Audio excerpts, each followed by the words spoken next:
이 최순실 씨는 어려운 나라를 돕는 공적개발 원조, 즉 ODA 사업 과정에서도 부당하게 사익을 챙긴 의혹을 받고 있습니다.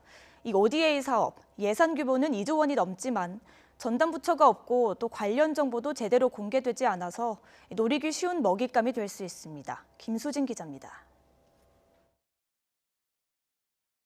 해외의 개발도상국을 지원하는 공적 개발 원조, 즉 ODA 사업 규모는 계속 늘어나서 올해는 2조 6,300억 원에 이르고 있습니다.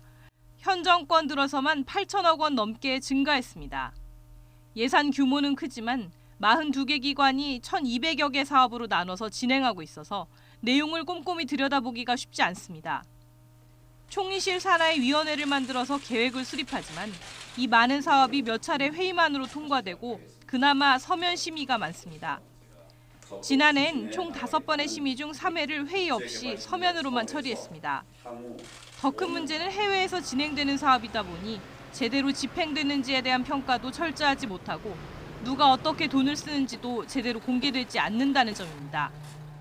실제로 국제 원조 투명성 기구에 가입해서 ODA 정보를 공개한다고 하지만 전체 공개 항목인 38개 중 필수 항목인 13개만 공개하고 있을 뿐입니다.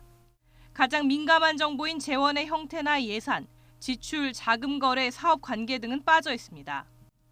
최순실 일당은 이런 약한 고리를 노렸습니다. 일회성 보여주기식 사업으로 문제가 된 아프리카와 동남아시아 국가에 대한 코리아 에이드가 대표적인 사례입니다.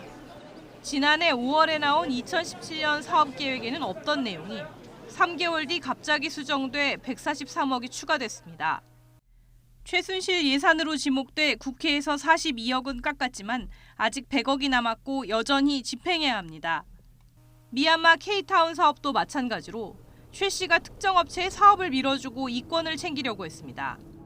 사업 내용을 좀 더 자세히 공개하고 촘촘한 감시망을 만든다면 일어나기 어려운 일입니다. 원조 철학과 이념에 대해서 정립이 안 돼 있고 그거를 이행할 시스템이 분자되고 문제가 있다 보니까 최순실 사태 같이 이런 원조를 통해 사익을 취하려는 사람들에게 굉장히 취약하다는 거죠. 그래서 기본부터 다시 정립을 하고 ODA 사업은 앞으로도 더 증가할 가능성이 높은 만큼 이번 일을 계기로 감시의 사각지대에 놓인 구조적 취약점을 보완해야 한다는 목소리가 높습니다. YTN 김수진입니다.